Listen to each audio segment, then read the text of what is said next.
Pour cette deuxième visite incontournable sur Angkor, nous sommes transportés à 1 km environ d'Angkor Wat où nous étions hier. 50 siècles après la construction d'Angkor Wat, un projet encore plus fou s'ouvre ici, la cité royale d'Angkor Thom.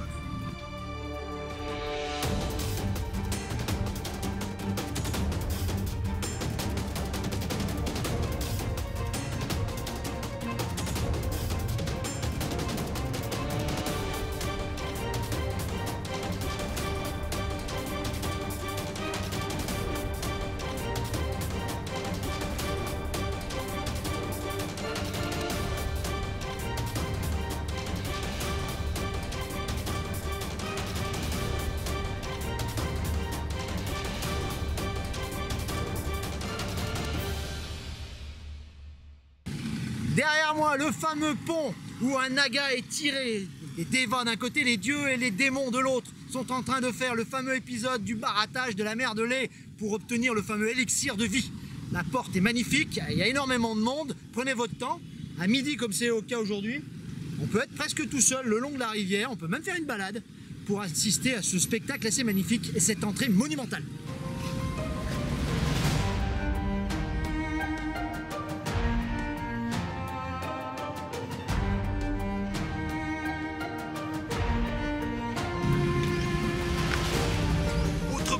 Conseil qu'on vous donne, c'est peut-être d'utiliser les sorties autres que ça, l'entrée principale d'un temple. Il y a quand même moins de monde. Là, on est derrière le Bayon. De l'autre côté, c'est la foule. Ici, il y en a un peu moins. Donc, c'est un conseil. Ne pas prendre l'entrée principale, mais les entrées autour. Allez, go!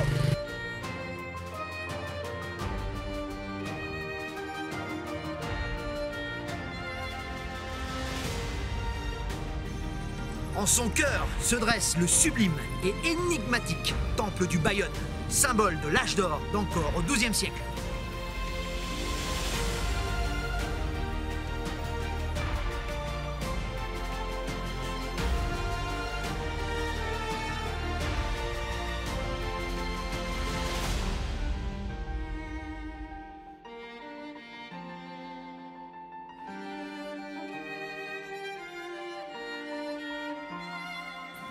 Le temple du Bayon est le dernier temple montagne à être construit à Angkor. Il n'est pas le plus beau, mais sans doute le plus mystérieux temple que nous ayons jamais visité. Imaginez plus de 200 visages qui vous contemplent. Imaginez 54 tours, dont la plus grande culmine à 43 mètres. Un temple magique, surtout au lever du soleil. Un temple qu'on vous conseille, c'est notre temple préféré, sans conteste, même s'il y a beaucoup de monde, sur Angkor.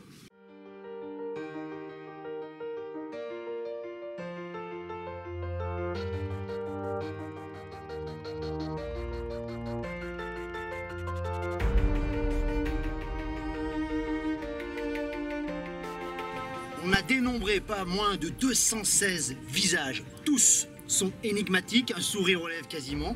Tous sont différents, c'est-à-dire qu'ils ont chacun leur personnalité. Alors que représentent-ils? Il y a eu plusieurs hypothèses. Il y a l'hypothèse première qui était de dire que c'était les têtes du Bouddha, avec ses 4 vertus, au sud la sapathie, à l'est la pitié, on avait également l'humeur égale. Mais il semblerait que les spécialistes se disent de plus en plus que ça pourrait être Jayavarman VII lui-même qui est représenté ici, un souverain omnipotent, omniprésent, qui domine l'Empire et qui regarde dans toutes les directions. Et c'est vrai que quand on regarde ce temple, c'est très impressionnant, on a l'impression d'être surveillé par Jayavarman. Le Bayon, vraiment une merveille de l'architecture khmer.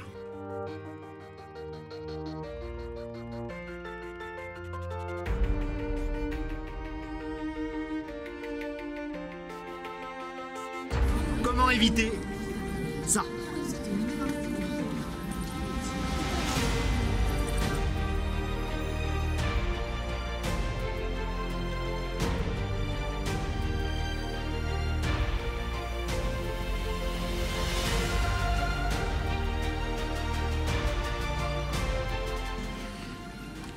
Bon, le petit conseil pratique, le Bayon, si vous voulez vraiment le visiter avec beaucoup moins de monde, regardez derrière moi par rapport à ce matin, c'est maintenant, il est midi, il fait 40 degrés sur le temple, on souffre un peu mais franchement ça vaut le coup, on souffre beaucoup moins qu'avec les millions d'Asiatiques qu'il y avait dans la matinée.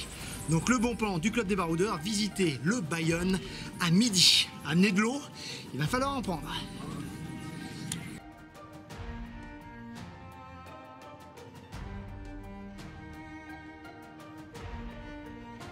Jaya Warman 7 va donner une autre dimension à l'architecture religieuse khmer, introduisant une véritable révolution dans la religion. Il met de côté la religion hindouiste pour introduire le bouddhisme, qui devient la religion d'État de tout l'Empire khmer.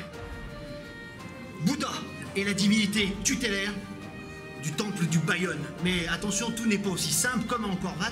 Sachez que si Bouddha trône en son centre et si il est représenté un petit peu partout dans le temple reste également hindouiste puisque les autres divinités sont dans les galeries autour. C'est donc une espèce de syncrétisme religieux où bouddhisme et hindouisme se mélangent, même si c'est Bouddha qui est le chef.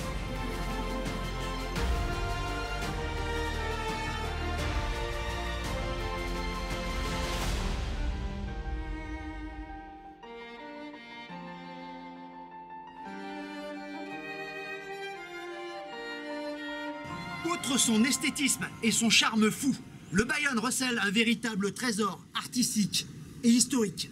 Ces bas-reliefs qui encerclent le temple sur 1200 mètres de long, une bande dessinée remarquable, 300 scènes, 11 000 personnages, un travail de fou, un temple incomparable et unique. Le Bayon est le seul temple à posséder 2 galeries concentriques gravées de sublimes bas-reliefs.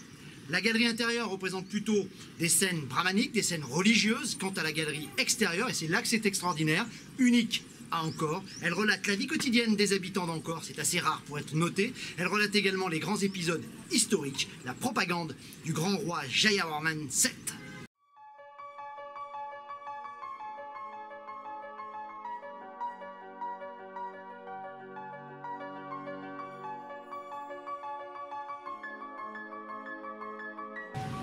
Les scènes de la galerie extérieure représentent l'armée de Jayawarman VII dans toute sa splendeur.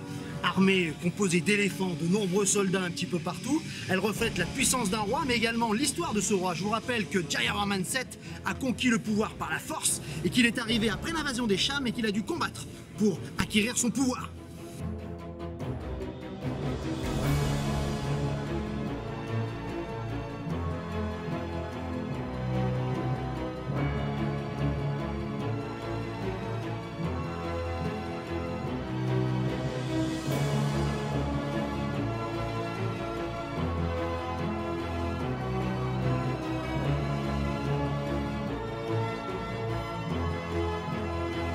En somme, le temple du Bayon représente l'incarnation de la toute-puissance d'un roi, Jayawarman VII, le plus grand souverain khmer que l'histoire ait connu. Ce temple est à l'image de son règne, puissant, mystérieux et surtout glorieux.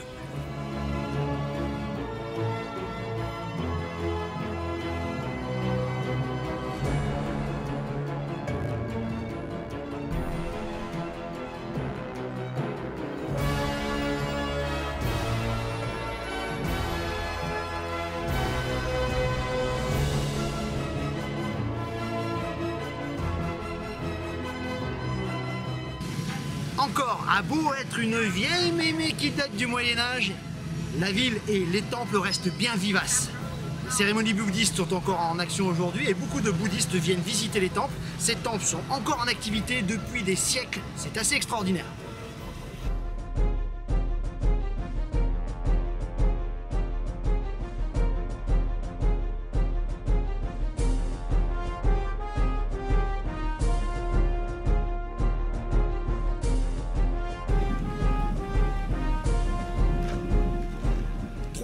Incontournable après Angkor Wat, après The Bayon, nous sommes à Angkor Thom. Derrière moi, la fameuse, célèbre terrasse des éléphants. Nous sommes sur la terrasse du roi lépreux.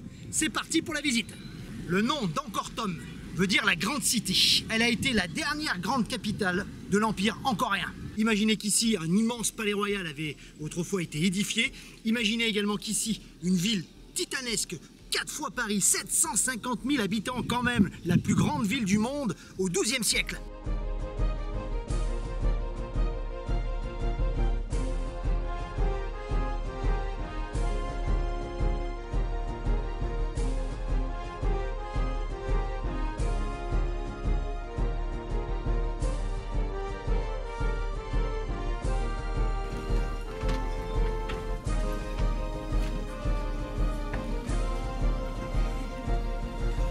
On comprend pourquoi interdit aux enfants de moins de 12 ans. C'est comme ça et bon, les mémés derrière avaient l'air de souffrir. Nous aussi d'ailleurs. ça coule. Superbe temple montagne, un bel exemple, le Bafouane. Sachez que l'attraction du coin, c'est l'énorme Bouddha couché qu'on ira voir tout à l'heure. Il faut être en super forme physique, ça grimpe dur, mais une fois en haut, la récompense est au bout. Une vue de malade sur la jungle autour, on va aller y faire un petit tour dans la jungle, ça nous donne envie. Mais une belle visite, il y a moins de monde évidemment qu'en bas, hein. L'œil chinois ou japonais est un peu moins courageux.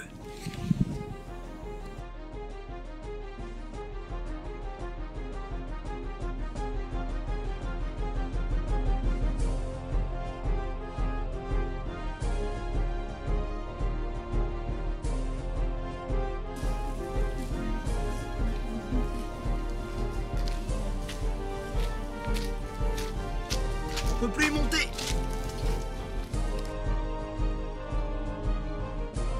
On raconte que Surya Varman Ier montait tous les soirs au sommet du temple pour s'accoupler avec une déesse protectrice qui quittait son corps de serpent à 9 têtes pour se métamorphoser en une sublime jeune fille. De cette nuit torride entre l'empereur et la déesse venait la force et la virilité du roi des vins. Vous allez me dire, qu'est-ce que Surya Varman Ier vient faire dans cette histoire? En effet, je viens de vous raconter que la cité d'Angkor Thom a été bâtie par le célébrissime Jayavarman VII, des siècles après. Pas d'erreur de chronologie, sachez simplement que Jayavarman VII a englobé dans son projet de grande cité d'Angkor Thom 2 temples et des temples antérieurs à son règne. Bafouane, Philménéacas en font partie. Donc pas d'erreur chronologique, simplement Angkor Thom est un véritable millefeuille archéologique et historique.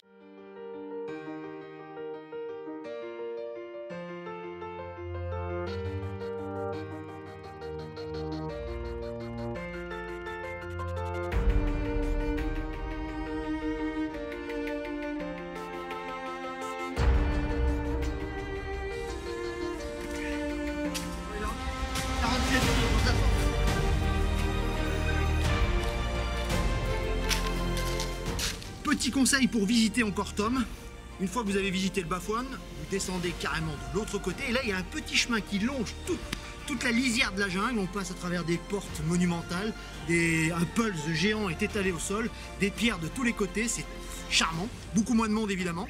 Hein, vous longez, on arrive au lac, le lac sacré, et direction la terrasse des éléphants.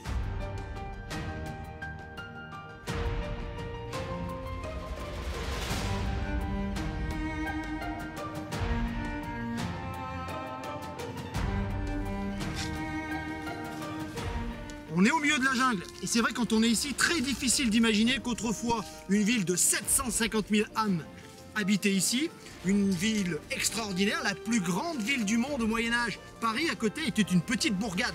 Angkor Thom, une cité fantastique qui tirait sa richesse et sa gloire de son système hydraulique hors du commun. En effet, les Khmers ont creusé des centaines de canaux un peu partout, d'immenses douves autour des temples et autour de la ville, et creusé aussi d'immenses réservoirs, les baraïs, dont le baraï occidental est le plus beau des chefs-d'œuvre. Ces réservoirs étaient censés stocker l'eau de pluie de la mousson pour permettre de passer sans encombre, évidemment, la saison sèche. C'est une parfaite réussite puisque les Khmers et la civilisation khmer arrivaient à faire plus de 3 récoltes par an de riz. C'est assez extraordinaire, ça explique grandement la prospérité et la longévité de la civilisation khmer. Ironie de l'histoire, c'est ce réseau hydraulique qui va également causer la perte de l'Empire khmer. En effet, une immense sécheresse de plusieurs années, suivie de grandes inondations, vont mettre à mal et complètement détruire ce système hydraulique unique, mettant petit à petit l'Empire angkorien en déclin et causant finalement sa perte.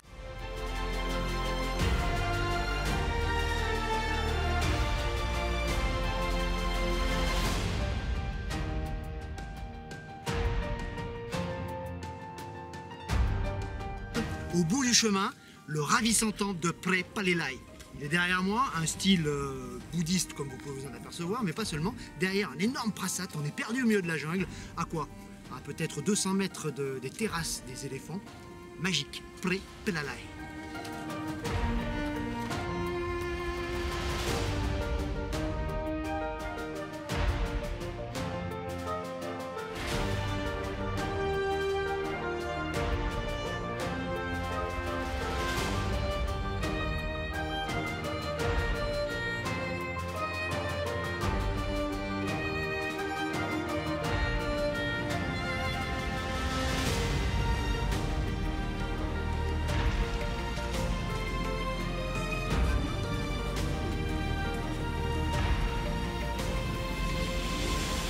terrasse des éléphants porte bien son nom.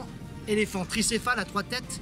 Derrière, danseuse, sans doute des apsaras. En tout cas, on est au centre du pouvoir. Tout le long, là, vous avez une énorme terrasse. Sachez qu'autrefois, il y avait des structures en bois qui étaient dessus, palanquins, etc. Et là-bas, le roi Deva pouvait se tenir en majesté. Au centre de la terrasse des éléphants, une croix vous indique là où se tenait le baldaquin royal. Imaginez des élévations en bois, imaginez des centaines de gardes, imaginez également des serviteurs en train de faire de l'air, vu la chaleur, au Deva Raja, c'est-à-dire au dieu roi. Imaginez que Jawahar 27 se tenait ici pour assister aux grandes cérémonies royales. Le luxe qui a aujourd'hui disparu, les structures en bois ne sont plus là. Il reste les soubassements de la terrasse, il reste les belles sculptures de Garuda et d'éléphants.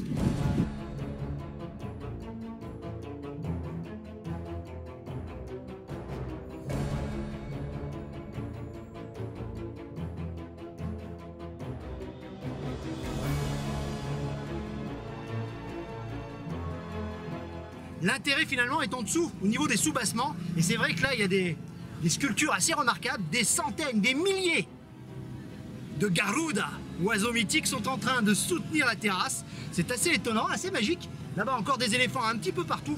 D'où son nom, vous l'aurez compris.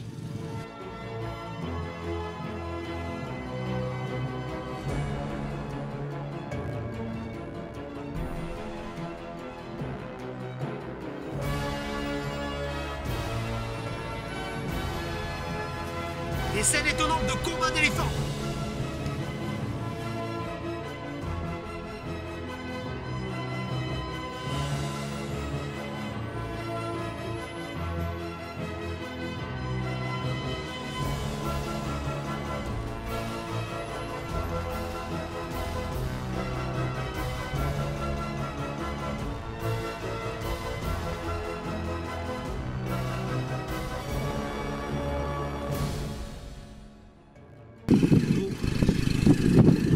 Autre conseil, c'est comme nous, vous voyagez en février, on vous conseille vivement à midi d'arrêter, piscine, repos jusqu'à 4 heures et reprendre la visite en soirée. Très franchement, là il est midi, 40 degrés, c'est difficilement supportable et on perd quand même pas mal de litres. Donc le conseil, coupez la journée en deux. Et c'est pour ça que c'est intéressant de prendre le forfait 3 jours. 7 jours, c'est top.